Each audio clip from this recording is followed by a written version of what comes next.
방금 베를린에서 믿기 힘든 소식이 전해졌습니다. 유럽 방산의 자존심이라 불리는 독일의 안보 전문가가 30년 경력 처음으로 이렇게 말했어요. 내가 완전히 틀렸습니다.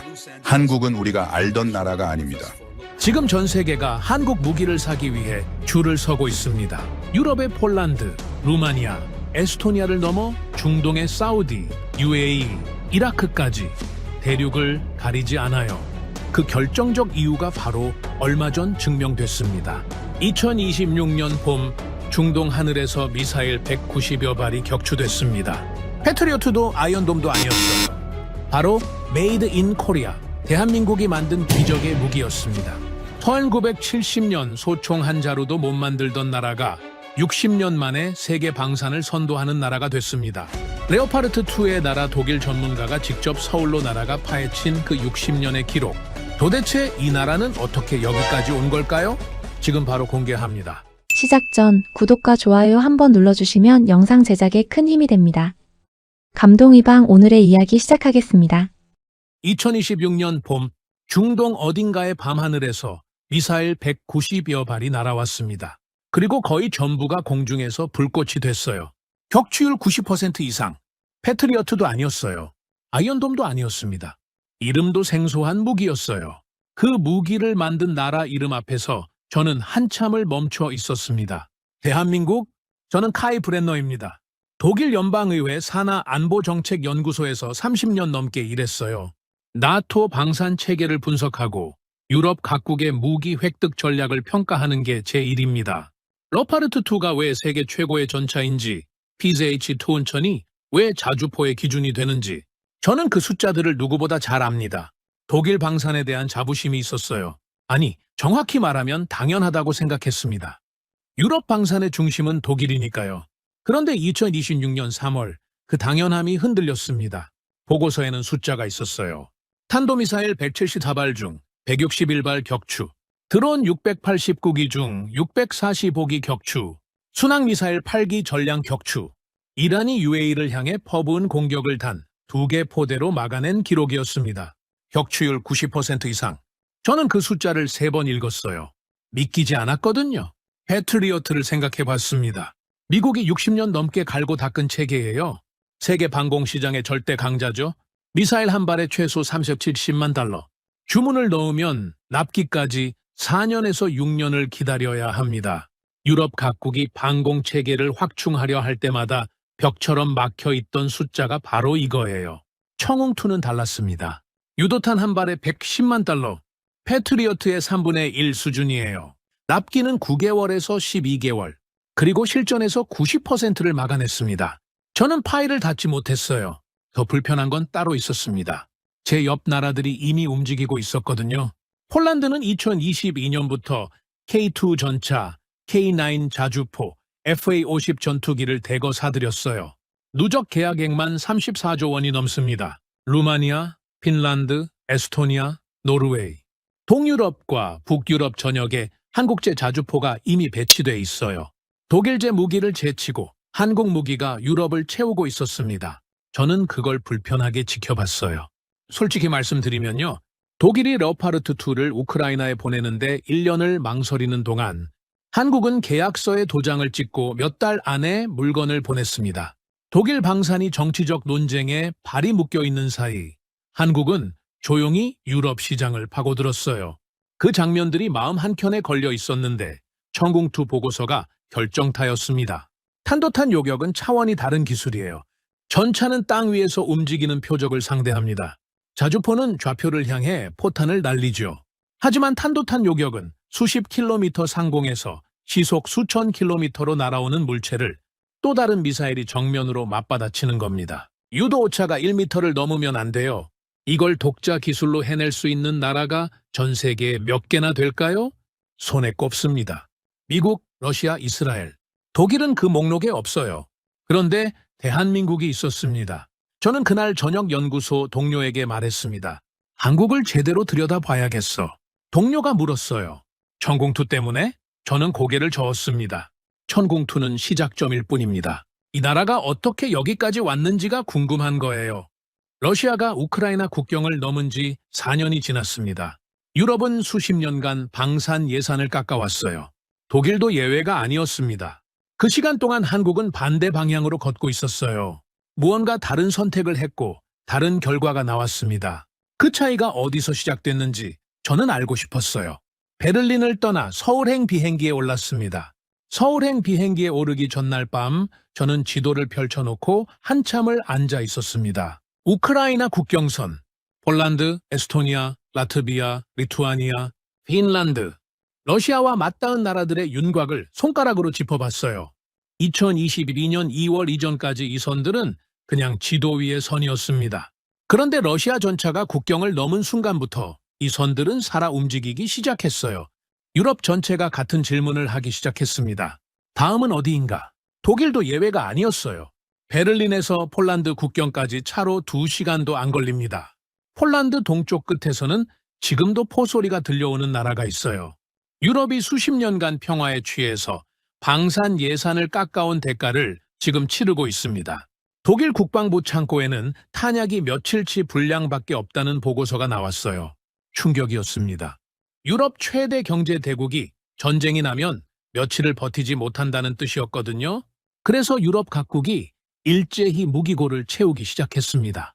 그런데 문제가 생겼어요.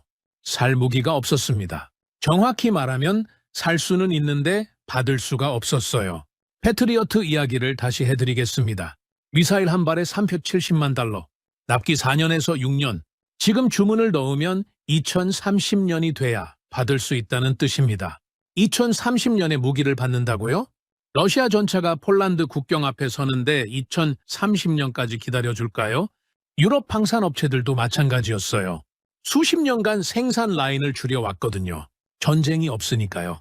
평화 배당금이라는 이름으로 국방 예산을 사회 복지로 돌렸습니다.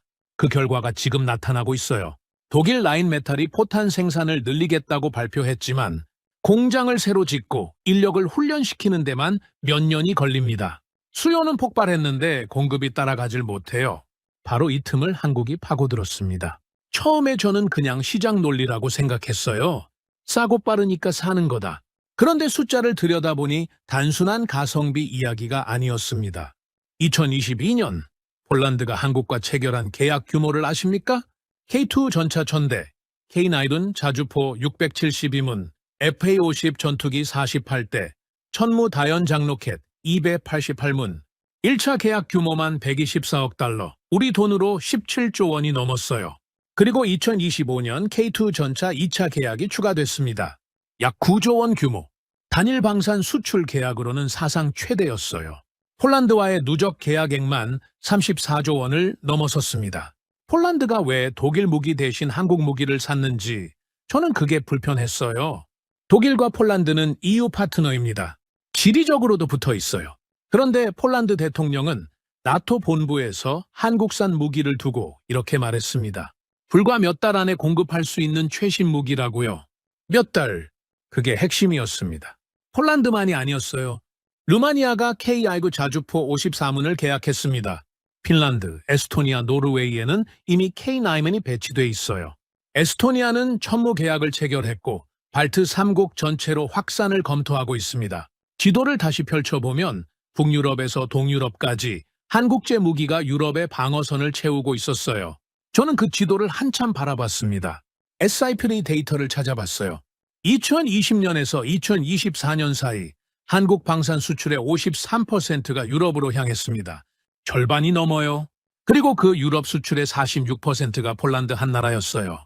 한국이 유럽 방산 시장에서 차지하는 비중이 빠르게 커지고 있었습니다. 미국도 프랑스도 독일도 채우지 못한 자리를 한국이 채우고 있었어요. 독일 방산의 자존심이라고 생각해온 저에게 이건 단순한 시장 변화가 아니었습니다. 뭔가 근본적인 게 달라지고 있다는 신호였어요. 납기, 가격, 신뢰성. 이 세 가지에서 한국이 유럽 전통 방산 강국들을 앞서고 있었습니다. 그리고 이제 천공투가 실전에서 90% 요격률을 기록했어요. 지상 무기에서 시작된 한국의 유럽 진출이 방공 체계로까지 확장되려 하고 있었습니다. 저는 질문을 바꿔야 한다라고 생각했어요. 왜 한국 무기를 사는가가 아니었습니다. 어떻게 한국이 이런 무기를 만들 수 있었는가? 그게 진짜 질문이었어요. 그 답을 찾으러 가는 길이었습니다. 비행기가 인천을 향해 날아올랐습니다. 인천공항에 내렸을 때 첫 번째로 든 생각은 깨끗하다는 거였습니다. 공항이 깨끗한 건 당연한 거 아니냐고요? 그런데 이 깨끗함은 달랐어요. 동선이 명확하고 안내판이 정확하고 어디 하나 어수선한 구석이 없었습니다.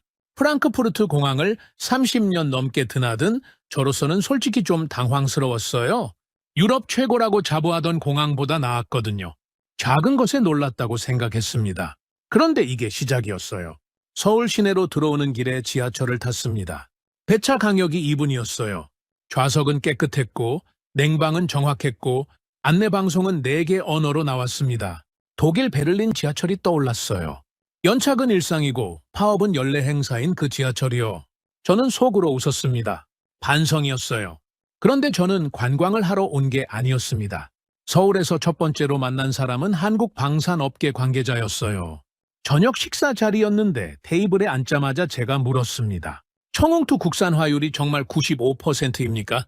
그분이 젓가락을 내려놓으며 답했어요. 90%가 넘습니다. 나머지 5%도 핵심 기술은 아니에요. 저는 그 말을 흘려들을 뻔했습니다. 그런데 숫자를 생각해보니 가볍지 않았어요. 탄도탄 요격 체계를 독자 기술로 개발한다는 게 어떤 의미인지 설명을 드릴게요. 이건 소총을 국산화하는 것과 차원이 달라요. 레이더가 있어야 합니다. 수십 킬로미터 밖에 작은 표적을 정밀하게 탐지하고 추적하는 레이더요. 유도 알고리즘이 있어야 해요. 날아오는 미사일의 궤적을 실시간으로 계산해서 요격탄이 어느 지점에서 만날지를 예측하는 소프트웨어입니다. 추진기관이 있어야 하고 탄두가 있어야 하고 발사체계가 있어야 해요. 이 모든 것을 하나로 묶어서 실전에서 작동하게 만드는 체계 통합 기술이 있어야 합니다. 이걸 독자적으로 해낸 나라가 전 세계에 몇 개인지 아십니까? 미국, 러시아, 이스라엘 정도입니다. 이스라엘도 미국의 기술 협력을 받았어요. 완전한 독자 기술로 보기엔 제한이 있습니다. 그렇게 따지면 손가락 2-3개로 꼽힐 수준이에요. 독일은 그 목록에 없습니다. 그런데 대한민국이 있었어요. 다음 날 저는 방산 관련 연구기관을 방문했습니다. 연구원들을 만났어요. 솔직히 말씀드리면 만나기 전에 선입견이 있었습니다. 아시아 신흥국의 방산연구원이라면 어떤 이미지가 떠오르시나요? 저는 깔끔한 연구실에서 데이터를 분석하는 젊은 공학자들을 상상했어요. 어딘가 세련되고 정돈된 모습을요. 실제는 달랐습니다. 만난 연구원 중 한 분이 손등에 흉터가 있었어요. 오래된 화상 흉터처럼 보였습니다. 무슨 일이냐고 물었더니 담담하게 답했어요. 시험장 사고라고요. 유도탄을 다루는 분야는 폭발 계열이 많아서 항상 위험에 노출돼 있다고 했습니다. 흰 가운이 아니라 작업복 입고 무인도 시험장에서 일하는 게 일상이라고요. 서해 어딘가의 섬에서 탄이 날아가는 걸 지켜보고 데이터를 받아서 분석하고 다시 설계를 고치는 과정을 수십 년간 반복해왔다고 했습니다. 저는 그 말을 들으면서 제 선입견이 부끄러워졌어요. 그분에게 물었습니다. 왜 이 일을 합니까? 잠깐 생각하더니 이렇게 답했어요. 나라를 지켜야 하니까요. 그게 전부입니다. 짧은 문장이었습니다. 그런데 가볍지 않았어요. 독일에서 저는 방산을 산업으로 봤습니다. 수출 전략이고 고용 창출이고 기술 경쟁력이에요. 그게 틀린 건 아닙니다. 하지만 그것만이 전부는 아닐 수 있다는 생각을 처음으로 했어요. 이 나라 연구원들에게 무기는 생존의 문제였습니다. 국경 너머에 언제든 위협이 존재하는 나라에서 무기를 만드는 일은 추상적인 국가 안보가 아니라 내 가족이 사는 땅을 지키는 일이었어요. 그 무게가 달랐습니다. 또 한 가지가 마음에 걸렸어요. 한국이 처음부터 이걸 잘한 건 아니라는 겁니다. 국방과학연구소가 창설된 건 1970년대였어요. 소총 한 자루도 제대로 못 만들던 시절이었습니다. 그로부터 50년이 넘게 걸렸어요. 수십 년간 선진국 문을 두드리며 기술을 배우러 다녔고 안 알려주면 스스로 만들어냈고 그렇게 쌓인 것들이 지금 천궁투가 됐습니다. 유럽이 방산 예산을 깎아온 그 수십 년 동안 이 나라는 반대 방향으로 걷고 있었어요. 저는 그날 숙소로 돌아오면서 생각했습니다. 나는 천궁투라는 무기를 보러 왔는데 사실은 그 무기를 만든 사람들을 보고 있는 것 같다고요. 그리고 그 사람들 뒤에 있는 이 나라 전체를요. 선입견이 흔들리고 있었습니다. 연구원을 다시 만난 건 사흘째 되던 날이었습니다.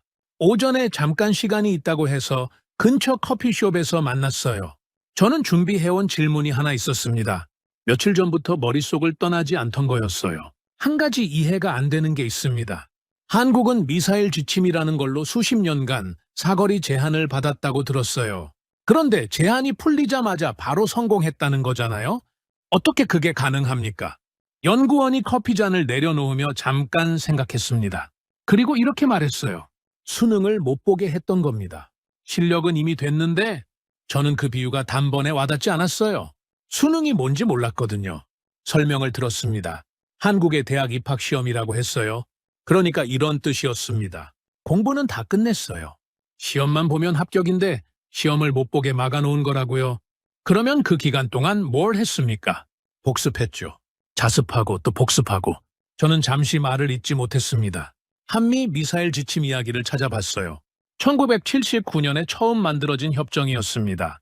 한국이 개발할 수 있는 미사일의 사거리와 탄두 중량을 제한하는 내용이었어요. 냉전 시대의 산물이었지만 수십 년간 유지됐습니다. 사거리 800km 이상의 미사일을 한국은 개발할 수 없었어요. 그런데 국방과학연구소는 멈추지 않았습니다. 쏠 수 없는 미사일을 만들 수는 없었어요. 하지만 쏠 수 있게 됐을 때를 위한 기술은 쌓을 수 있었습니다. 추진기관 연구를 했어요. 유도 알고리즘을 다듬었습니다. 레이더 탐지 정확도를 높였어요.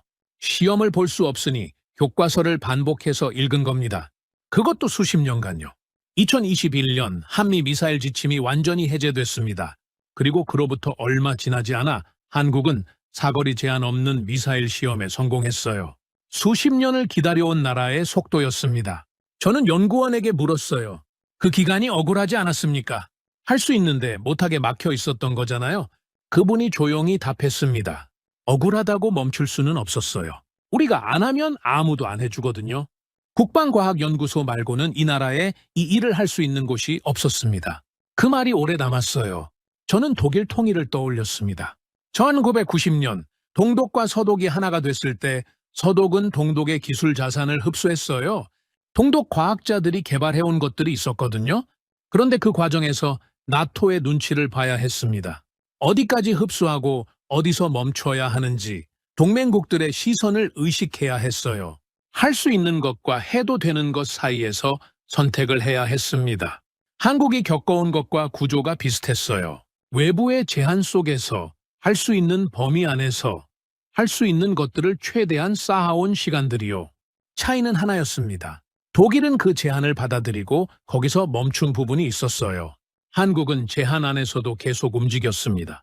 멈추면 아무도 대신해주지 않는다는 걸 알았으니까요. 오후에는 미사일 지침 해제 전후의 기록을 더 찾아봤습니다. 흥미로운 게 하나 있었어요. 지침이 해제되자마자 한국이 바로 시험에 성공하니까 외신들이 이런 반응을 보였어요. 미리 다 만들어놨던 거 아니냐고요? 숨겨뒀다가 꺼낸 거 아니냐고요? 그 반응이 재미있었습니다. 숨겨둔 게 아니에요. 쏘지 못했을 뿐이에요. 수십 년간 교과서를 달달 외우고 있었는데 시험장 문이 열리자마자 답안지를 써낸 겁니다. 그게 준비된 나라와 그렇지 않은 나라의 차이였어요. 저는 그날 저녁 숙소 창밖을 바라보면서 생각했습니다. 베를린에서 저는 방산을 전략으로 봤어요. 어떤 무기를 어떤 나라에 팔고 어떤 기술을 확보하고 어떤 동맹과 협력할 것인가. 그런데 이 나라 연구원들에게 방산은 전략이 아니었습니다. 사명이었어요. 그 차이가 30년을 만들었을지도 모른다는 생각이 들었어요. 날짜를 기억하는 사람이 있었습니다.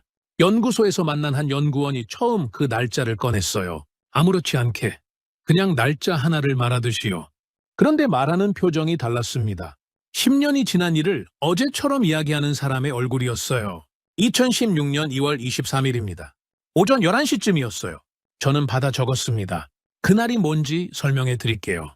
국방과학연구소 창설 이후 수십 년의 유도무기 개발, 역사에서 탄도탄을 실제로 요격하는 교전 시험을 처음 수행한 날입니다. 두 발의 유도탄을 날려서 서로 직접 교전하는 시험. 한국 역사상 처음 있는 일이었어요. 저는 그 시험이 어떤 건지 먼저 설명을 들었습니다. 탄도탄 요격이 왜 어려운지 아십니까? 숫자로 말씀드리겠습니다. 표적이 되는 탄도미사일의 속도, 그리고 요격탄의 속도, 두 물체가 서로를 향해 날아올 때 상대 속도는 2배가 됩니다. KTX가 시속 300km로 달리죠. 그 KTX 두 대가 서로를 향해 달려오는 속도의 30배가 넘는 속도로 두 물체가 접근하는 겁니다. 그 순간 유도 오차는 1m 이내여야 해요. 수십 킬로미터 밖에서 출발한 두 물체가 광활한 하늘 어딘가의 한 점에서 만나야 합니다. 그 점을 미리 계산해서 요격탄을 보내는 거예요. 연구원이 말했습니다. 쉽게 말하면 아무것도 없는 하늘에 점 하나를 찍어놓고 거기서 만나겠다고 약속하는 겁니다. 표적도 움직이고 우리 탄도 움직이는데 저는 그 설명을 들으면서 잠깐 눈을 감았습니다. 그게 가능한 일인가 싶었거든요. 2016년 2월 23일로 돌아갑니다. 그날 시험장에 있던 연구원들이 가장 걱정한 건 명중이 아니었어요. 안전이었습니다. 두 발의 유도탄이 공중에서 직격하면 파편이 퍼집니다. 서해 시험장 주변에 선박이 있으면 안 됐어요. 안전 통제를 위한 시나리오를 짜고 그 시나리오대로 모든 시스템이 맞아떨어져야 했습니다. 변수가 하나라도 어긋나면 시험 자체가 위험해지는 상황이었어요. 그날 저희는 명중할 거라는 생각보다 안전하게 끝나기를 바라는 마음이 더 컸습니다. 모든 절차가 계획대로 진행됐어요. 그리고 공중에서 불꽃이 일었습니다. 직격이었어요. 탄도탄 없는 탄이기 때문에 불꽃이 일면 직격한 겁니다. 그 순간 시험장에 있던 연구원들의 반응이 궁금했습니다. 환호성이 바로 나왔습니까? 연구원이 잠깐 웃었어요. 아니요! 한참 뒤에 나왔습니다. 우리도 놀랐으니까요. 저는 그 말이 좋았습니다. 수십 년을 준비한 사람들이 막상 성공하는 순간 말을 잃었다는 거잖아요. 예상했던 결과인데도 눈앞에서 벌어지니까 현실로 느껴지지 않았던 거예요. 그 순간의 침묵이 어떤 환호성보다 무거웠을 것 같았습니다. 이 시험 하나에 얼마나 많은 것이 걸려 있었는지 숫자로 보여드리겠습니다. 국방과학연구소는 청웅체계를 개발하면서 30개의 기술 영역으로 나눠 팀을 구성했습니다. 팀마다 적게는 두세 명, 많게는 수십 명이 각자의 기술 분야를 파고들었어요. 레이더, 유도 알고리즘, 추진기관, 탄두, 발사체계, 체계 통합. 이 모든 것이 하나로 맞아떨어져야 그날의 불꽃이 가능했습니다. 그리고 그 투자의 결과가 어떻게 됐을까요? 개발에 투입된 자원 대비 경제적 효과를 분석한 자료가 있었어요. 투자 대비 경제 효과 8배에서 9배. 무기 하나가 만들어낸 수출 계약, 고용 창출, 기술 파급 효과를 합산한 수치입니다. 천공2 하나로 UAE, 사우디아라비아, 이라크의 수출 계약이 이어졌어요. 사우디와는 4조 2천억 원, 이라크와는 3조 7천억 원 규모였습니다. 그리고 2026년 2월 실전 성과가 나오면서 추가 수요는 더 폭발하고 있었어요. 저는 그 숫자들을 보면서 생각했습니다. 독일이 방산 예산을 논의할 때마다 경제적 효과를 따집니다. 고용이 몇 명이고 수출이 얼마고 GDP 기여가 어느 정도인지요. 그런데 그 계산을 하기 전에 먼저 필요한 게 있었어요. 2016년 2월 23일 오전 11시처럼 실제로 작동한다는 증명이요. 숫자는 그 다음이었습니다. 연구원과 헤어지면서 저는 한 가지를 더 물었어요. 그날 이후로 달라진 게 있습니까? 그분이 잠깐 생각하다가 답했습니다. 그전까지는 될 거라고 믿었어요. 그날 이후로는 된다는 걸 알았습니다. 믿음과 알매 차이. 저는 그 한 문장을 수첩에 받아 적었습니다. 연구원이 이야기를 꺼낸 건 제가 묻지 않았을 때였습니다. 점심을 먹고 나서 커피를 마시던 중이었어요. 대화가 잠깐 끊겼을 때 그분이 말했습니다. 재밌는 이야기 하나 해드릴까요? 저는 고개를 끄덕였어요. 물고기 얘기입니다. 처음엔 무슨 말인지 몰랐어요. 무기 개발 이야기를 하다가 갑자기 물고기라니요. 그런데 듣다 보니 이게 물고기 이야기가 아니었습니다. 천궁 기본형을 개발하던 초기 시절 이야기라고 했어요. 비행 시험을 했는데 탄이 비정상 비행을 했습니다. 연구원들이 쓰는 표현이 비정상 비행이지 쉽게 말하면 실패였어요. 탄은 바다로 떨어졌습니다. 문제는 그 다음이었어요. 왜 실패했는지 알 수가 없었습니다. 비행 데이터를 분석했어요. 각 팀이 자기 분야를 들여다봤습니다. 그런데 원인이 명확하게 잡히지 않았어요. 추진기관팀은 자기 쪽 문제가 아니라고 했습니다. 유도팀도 마찬가지였어요. 서로 자기 설계에는 문제가 없다고 했습니다. 그런데 탄은 분명히 바다에 떨어져 있었어요. 연구원이 말했습니다. 미사일 개발의 가장 어려운 점이 바로 그겁니다. 스마트폰은 켰다 껐다 하면서 어디가 문제인지 볼 수 있잖아요. 미사일은 한 번 쏘면 없어져요. 증거가 사라지는 겁니다. 저는 그 말을 듣고 처음으로 그 어려움의 실체가 느껴졌습니다. 생각해보면 당연한 얘기예요. 자동차가 고장나면 정비소에 가져가서 열어볼 수 있습니다. 비행기가 추락하면 블랙박스를 회수해요. 그런데 미사일은 터지거나 바다에 가라앉습니다. 남는 건 비행 중에 수집한 데이터뿐이에요. 그 데이터만으로 무엇이 잘못됐는지를 역으로 추적해야 합니다. 원인을 찾지 못한 채 다음 시험을 준비하고 있었어요. 그런데 시험을 일주일 앞두고 연락이 왔습니다. 서해 어딘가에서 조업하던 어부가 그물에 뭔가를 건졌다고 했어요. 금속 파편이었습니다. 그 파편에 국방과학연구소라는 글자가 찍혀 있었어요. 연구팀이 현장으로 달려갔습니다. 건져낸 잔해를 살펴봤어요. 추진기관의 연소관이었습니다. 그리고 거기에 구멍이 나 있었어요. 구멍 하나가 모든 걸 설명했습니다. 추진기관팀이 아니라고 했던 게 바로 그 연소관 문제였어요. 연소 과정에서 이상이 생겼고 그게 비정상 비행으로 이어진 겁니다. 수개월간 찾지 못하던 원인이 어부의 그물 하나로 해결됐어요. 저는 그 이야기를 들으면서 한참 웃었습니다. 그런데 웃음 뒤에 묵직한 게 남았어요. 행운이라고 부를 수 있겠죠. 맞습니다. 어부가 그 바다에서 조업하지 않았다면, 그물을 그 위치에 던지지 않았다면 잔해는 영영 바닷속에 있었을 겁니다. 그랬다면 원인을 모른 채 다음 시험을 진행했을 거예요. 그런데 저는 이걸 단순한 행운으로 보지 않았습니다. 행운이 오려면 먼저 그 행운을 알아볼 수 있어야 해요. 어부가 파편을 건졌을 때 그냥 버릴 수도 있었습니다. 쓸모없는 금속 조각이니까요. 그런데 거기서 국방과학연구소라는 글자를 읽고 신고를 했어요. 연구팀이 달려가서 그게 연소관임을 알아봤고 거기서 구멍을 발견했습니다. 그 연결고리 하나하나가 맞아떨어진 거예요. 준비된 사람만이 행운을 알아봅니다. 이 나라 연구원들은 수십 년간 그런 사람들이었어요. 연구원에게 물었습니다. 그 후로 원인을 못 찾는 경우도 있었습니까? 물론입니다. 지금도 있어요. 그럴 때는 확보된 비행 데이터만으로 추정을 해야 합니다.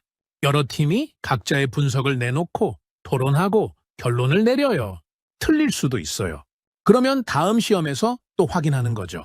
그 과정이 얼마나 걸립니까? 짧으면 몇 달, 길면 몇 년입니다.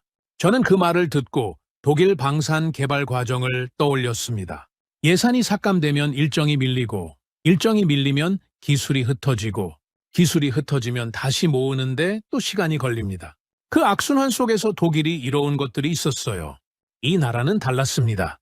느릴 수는 있었어요. 돌아갈 수는 있었습니다. 그런데 멈추지 않았어요. 어부의 그물에서 잔해를 건져내는 행운이 와도 아무도 찾지 않으면 그냥 고철 덩어리일 뿐입니다. 멈추지 않았기 때문에 그 행운이 의미가 됐어요. 숙소로 돌아오는 길에 서해 방향으로 노을이 지고 있었습니다. 저는 저 바다 어딘가에 아직도 잔해들이 있겠다고 생각했어요. 수십 년간의 시험들, 성공과 실패의 흔적들이요. 그리고 그 잔해 위에 지금의 청웅투가 서 있다는 것도요. 이 나라는 운도 실력으로 만든다는 생각이 들었습니다. 마지막 날 오전, 저는 국방과학연구소의 역사 자료를 훑었습니다. 1970년, 창설 연도입니다. 그 해 한국의 1인당 국민소득이 얼마였는지 아십니까? 279달러였어요. 지금 독일의 1인당 국민소득이 5만 달러가 넘습니다. 1970년 한국은 지금 독일의 200분의 1도 안 되는 나라였어요. 그 나라가 국방과학연구소를 만들었습니다. 소총 한 자루도 제대로 못 만들던 시절이었어요.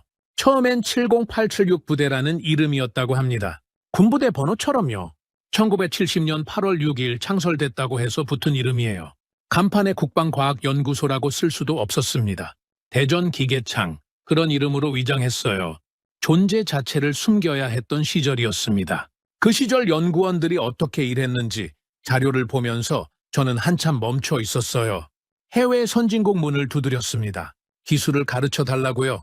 돌아온 답은 대부분 거절이었어요. 안 알려준다고 했습니다. 무기 기술은 국가 보호 기술이거든요. 살 수는 있지만 원리는 안 알려줍니다. 그러면 직접 만들어야 했어요. 실패하면 다시 하고 또 실패하면 또 다시 했습니다. 그 과정에서 정년 퇴직한 연구원들이 있어요. 자기가 개발한 무기가 실전에서 작동하는 걸 보지 못하고 떠난 분들이요. 1970년대에 입소한 연구원이 2000년대에 퇴직하면 천궁2가 UAE 하늘에서 불꽃을 만드는 2026년을 보지 못합니다. 씨앗을 심고 열매를 못 보고 간 사람들이에요. 연구원에게 그 이야기를 꺼냈더니 잠시 말이 없었습니다. 그리고 조용히 말했어요. 선배님들이 쌓아오신 것 위에 저희가 서 있는 겁니다. 저희가 지금 하는 것도 마찬가지예요. 다음 세대가 가져갈 겁니다. 그 말이 한 세대를 넘어선 프로젝트의 본질을 담고 있었습니다. 연구원들이 일하는 환경 이야기도 들었어요. 영화에서 무기 연구원이라고 하면 흰 가운 입고 깨끗한 실험실에 있는 이미지를 떠올리죠. 실제는 달랐습니다. 섭씨 영하 32도의 혹한 시험장에서 장비를 점검합니다. 반대로 섭씨 40도가 넘는 혹석이 야외 시험장에서 일하기도 해요. 서해 무인도 시험장을 오가며 작업복 입고 타니 날아가는 걸 지켜봅니다. 하루 종일 장비 옆에 붙어 있다가 데이터를 들고 돌아와 밤새 분석해요. 영하 32도 이야기를 해드릴게요. 한 연구원이 챔버 시험을 하던 날이었습니다. 시험 대상 장비를 영하 32도에서 하루 종일 얼립니다. 속까지 완전히 그 온도가 되도록요. 그리고 그 상태에서 작동 여부를 확인해야 해요. 그 연구원이 방한복을 제대로 갖추지 않고 챔버 안에 들어갔습니다. 장비를 확인하고 나왔는데 밖은 영상 32도 여름이었어요. 60도의 온도 차이를 한 번에 맞은 겁니다. 다음 날 바로 몸살이 났다고 했습니다. 무기도 그 온도를 견뎌야 합격이에요.